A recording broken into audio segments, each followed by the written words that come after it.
Bonsoir, bienvenue dans cette session d'information de la télévision Bonferrey.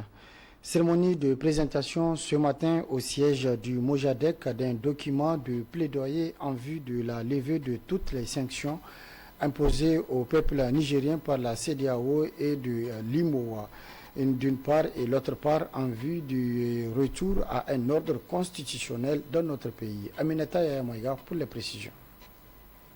Constitué d'une trentaine de pages, ce document de plaidoyer pour une sortie de crise à la suite du coup d'État du 26 juillet dernier a été élaboré durant un mois par 22 organisations de la société civile nigérienne.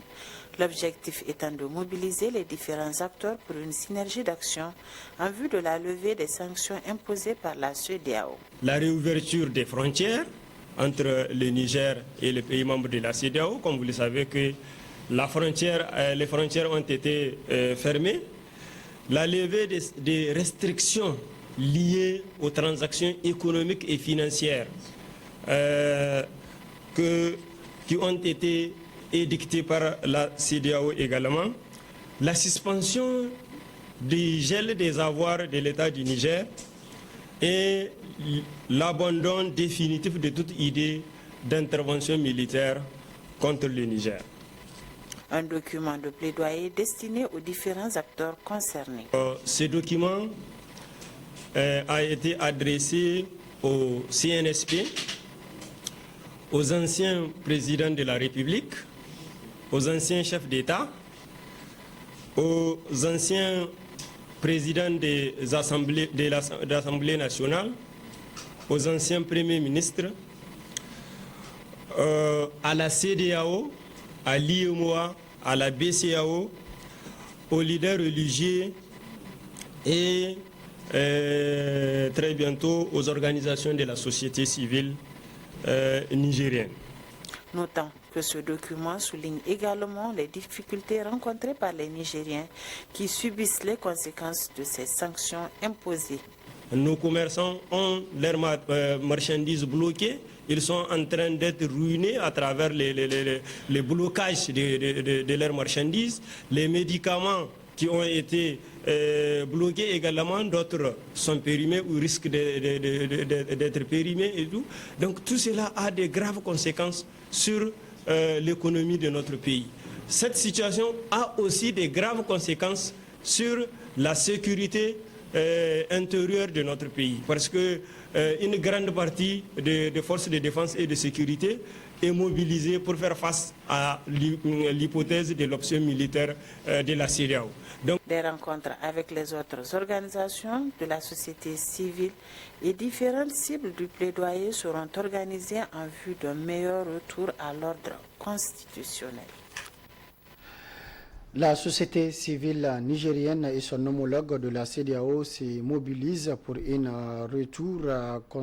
une action concentrée contre les sanctions de la CEDEAO sur le Niger. Un comité de 15 membres a été mis en place pour mener un plaidoyer pour la levée des sanctions contre le Niger. C'était cet après-midi au niveau du siège du SNAD de Niamey. Sidi Kouarouna et Mohamed Djouri pour les précisions.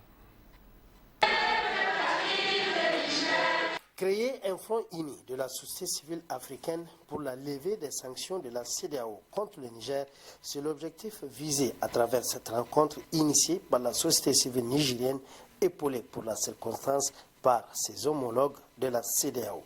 Au total, ils sont donc 15 représentations des structures de la société civile de la CEDEAO à s'engager dans cette lutte. Le président du collectif, Maître Lerwana Abdourahmane, annonce déjà les couleurs de ce combat.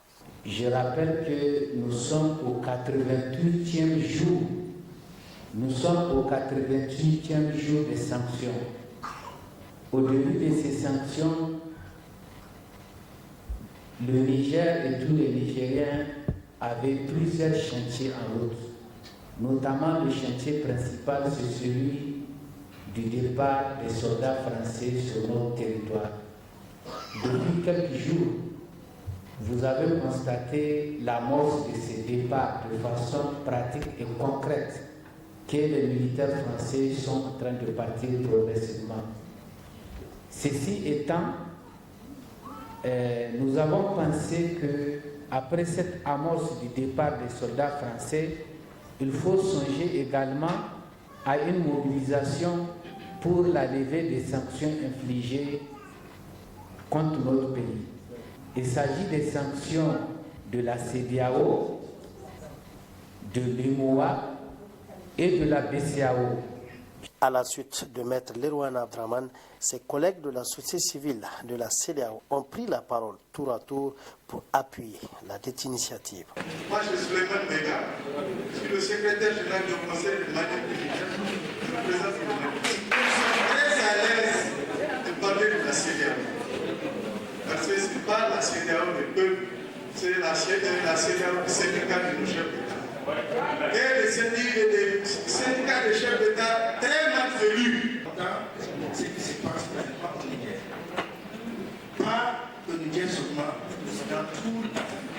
Parce que ce qui s'est passé maintenant, vers les sanctions, c'est des choses qui ont touché beaucoup de pays. La raison pour laquelle le pays marocain ne veut pas faire des sanctions, parce qu'on ne doit pas dire, faire très attention. Et je le dis, ne doit pas, c'est la paix. Et nous, ressortissants du Niger, nous allons mettre la main dans la main pour voir ce que nous pouvons faire pour notre pays, pas pour le Niger. Ça, c'est le pays même. C'est notre pays d'accueil, c'est notre pays. Plusieurs autres interventions se sont fait enregistrer à l'occasion pour saluer la dite initiative ou pour apporter des recommandations. Il faut le rappeler, le collectif entend dans les prochains jours sillonner les capitales respectives des pays de la CEDEAO pour y mener des marches et des plaidoyers s'inscrivant dans cette démarche de lever des sanctions contre le Niger.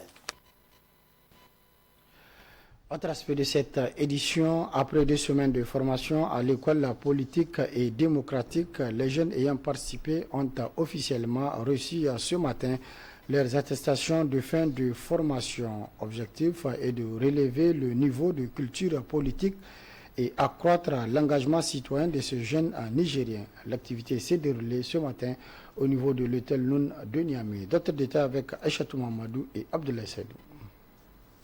Formés sur les concepts clés de la démocratie, ces jeunes femmes et hommes issus des partis politiques et des organisations de la société civile reçoivent officiellement leur parchemin.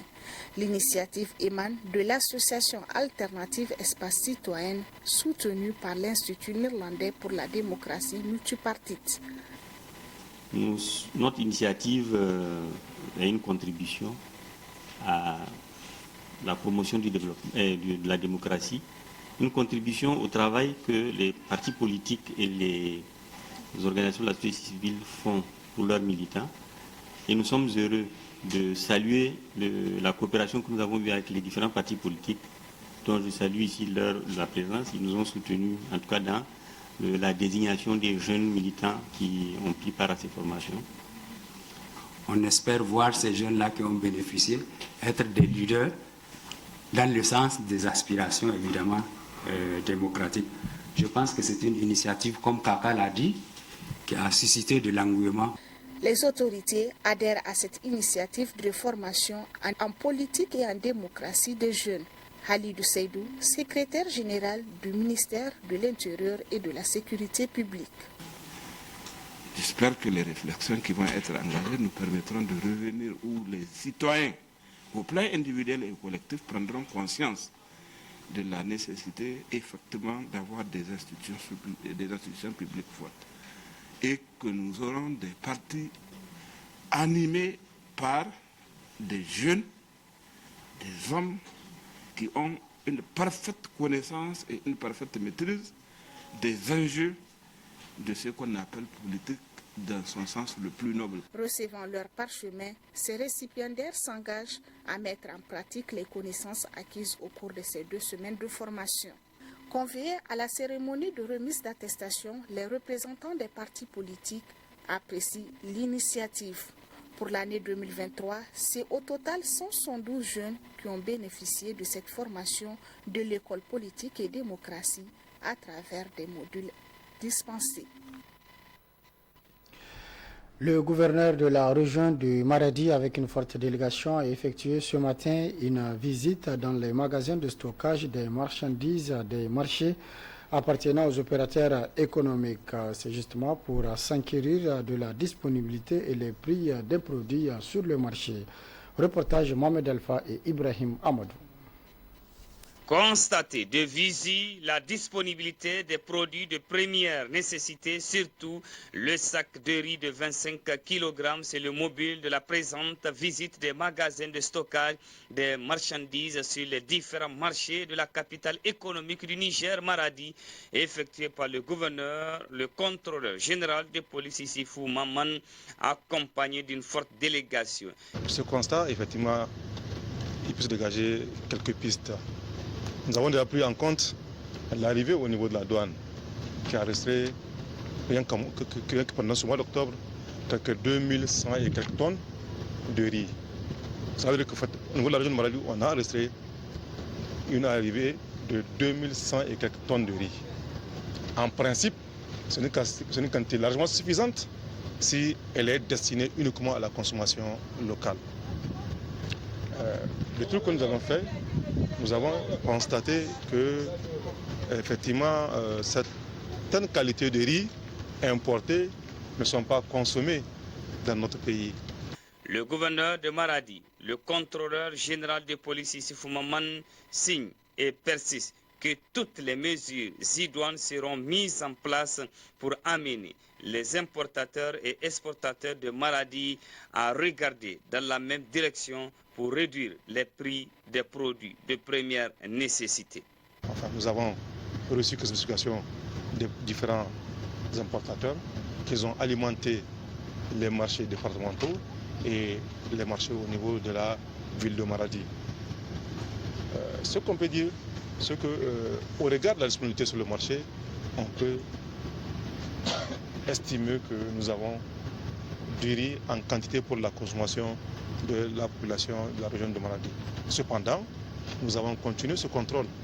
Nous allons instruire le directeur régional de commerce pour qu'il fasse un contrôle au niveau des marchés de la ville de Maradi, mais également au niveau des départements, pour s'assurer de la véracité des faits qui nous ont été rapportés.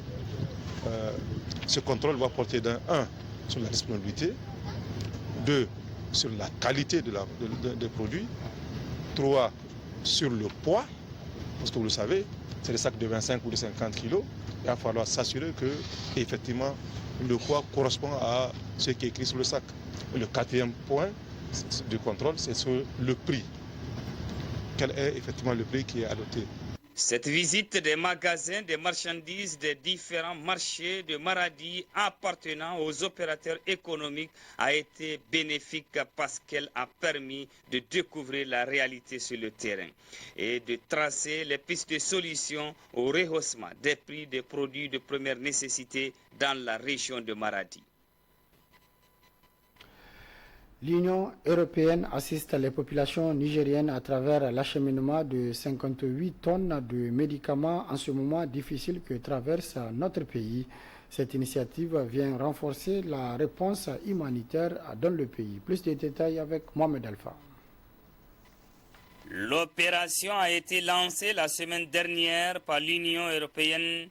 Elle consiste à l'acheminement sur le Niger par vol aérien de 58 tonnes de médicaments essentiels et de fournitures médicales.